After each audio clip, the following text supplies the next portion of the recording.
जमाअत ए इस्लामी ने वक्फ संशोधन बिल को पूरी तरह से असंवैधानिक करार दिया है और विभिन्न कार्यक्रमों के माध्यम से अवामी अदालत में पहुंचने का फैसला लिया है। औकाफ बचाओ संविधान बचाओ कार्यक्रम के तहत स्थानीय उर्दू लाइब्रेरी में सभागार में आयोजित प्रेस वार्ता को संबोधित करते हुए जमाअत के अमीर ए हल्का बिहार रिजवान अहमद इस्लाही, इमारत ए सरिया के काजी मुफ्ती रियाज अहमद, अमीर ए मुकामी अब्दुल रशीद वर्क, प्रोफेसर इकबाल हुसैन आदि ने संयुक्त रूप से कहा कि all India Muslim personal law board के निर्देशन में वक्फ कानून का विरोध किया जा रहा है। सरकार पर वक्फ ट्रिब्यूनल का कमज़ोर होने का आरोप लगाते हुए कहा कि जिला कलेक्ट्रेट को पावर देकर वक्फ की मूल भावना के साथ खिलवाड़ किया गया है। केवल मुस्लिम समाज ही नहीं बल्कि संविधान में आस्था रखने वाले हर नागरिक इस कानून का विरोध कर रहे हैं। इस दौरान वक्फ बोर्ड में गैर मुस्लिमों के प्रतिनिधि तत्व पर भी सवाल उठाया और कहा कि देश के मुसलमानों के साथ एक बड़ी साजिश चल रही है।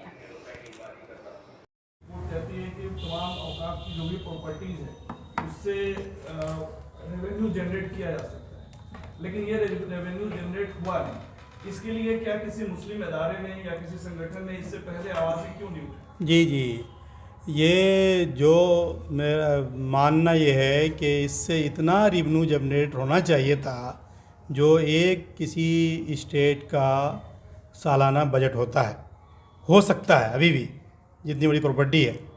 लेकिन दिक्कत ये है कि वो हमने कहा, एक जुमला ये भी कहा कि ये जो वक्फ प्रॉपर्टी है ये या वक्फ बोर्ड जो है ये किसके अधीन में काम कर रहा है? सरकारों के अधीन में काम कर रहा है। तो सरकार जो लोग जो प्रॉपर्टी वक्फ की है, और आप देखेंगे कहीं पर मस्जिद का मदरसा का कोई कट रहा है तो वो 2000 में और 1947 से चला आ रहा है किराया उसका। वहीं बगल में किसी का निजी प्रॉपर्टी है वो 10,000 किराया उसका हो गया है। तो ये ज़िम्मेदारी किसकी थी? सरकारों की ज़िम्मेदारी है कि वो जो वक्त का जो रेवेन्यू जनरेट होना चाहिए वो उसको फिर से मॉनिटरिंग करे, देखे अगर वो गरीबों के हक़ और हित में काम करना चाहते हैं।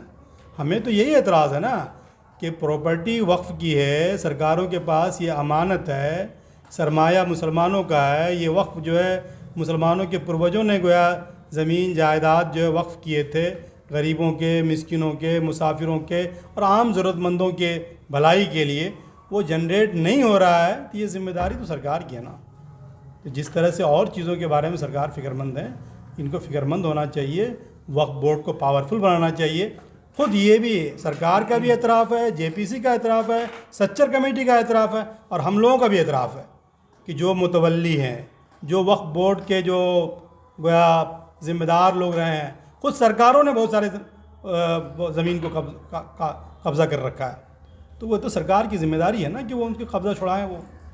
और जो लोग नहीं छोड़ रहे हैं, काबिज़ कब्ज़ा नहीं छोड़ना चाहते हैं, उनको दंडित करें, सज़ा दें उनको। लेकिन सरकार तो ये कह रही है कि वक्फ वालों ने ही दूसरे की संपत्ति पर दावा कर दिया। कानून उनका, सरकार का कहना है कि हमको कानून लाने के पीछे एक मकसद यह भी है कि वक्फ वाले तनाशाह हो गए थे और जगह जगह अपना दावा ठोक रहे थे।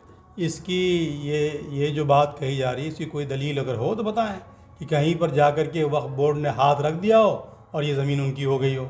कहीं पर मुसलमानों ने ज़बरदस्ती नमाज़ पढ़ ली हो, वो ज़मीन वक्फ की हो गई हो। कहीं मुसलमानों ने एक कब्र खोदी हो और वो ज़मीन जो है वक्फ की हो गई हो। ऐसी कोई बात नहीं है। ये जो है भ्रम फैलाई जा रही है। ये चाहे वो सरकार फैलाए, जो भी फैलाए, ये भ्रम है। ऐसा कहीं नहीं है कि वक्फ बोर्ड ने कहीं पर हाथ रखा। तो वक्फ बोर्ड में कौन चेयरमैन होता है भाई? कौन उसकी मॉनिटरिंग करता है? CO कौन होते हैं? सरकारी के तो लोग होते हैं।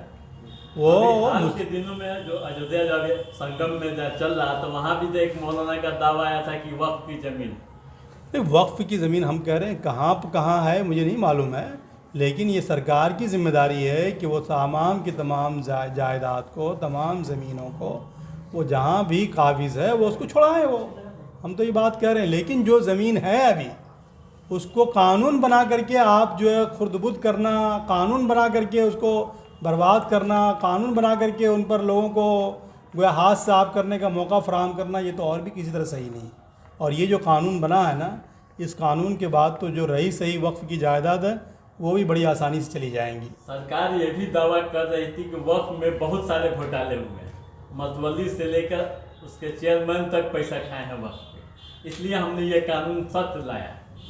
हम तो यही बात तो कह ही रहे हैं, कानून सख्त लाया, सज़ा को कम कर दिया। ये नीयत पर शक है या नीयत साफ़ है? कानून आप सख्त बना रहे हैं और जो है कानून सख्त कहाँ बन रहा है?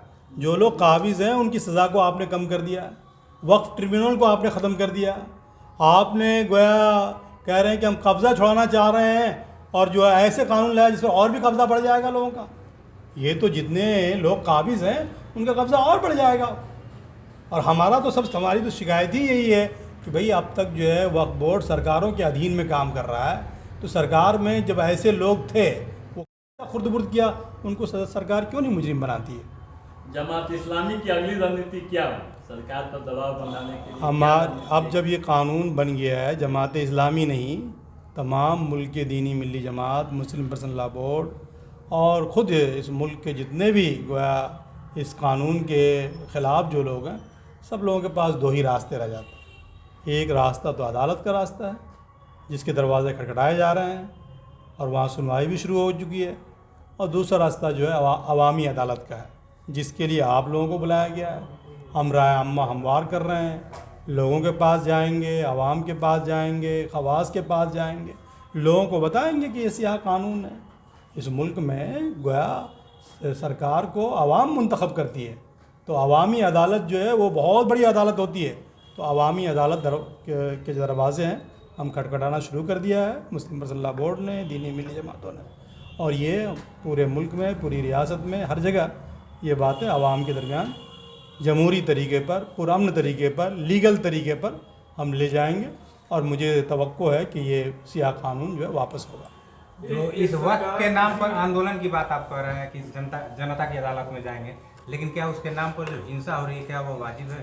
ये जो हिंसा होना तो बिल्कुल ही गलत है।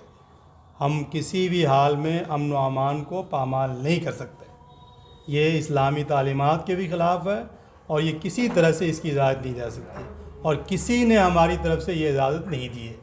लिहाजा अवामी अदालत में जाने का मतलब ये बिल्कुल नहीं होता है।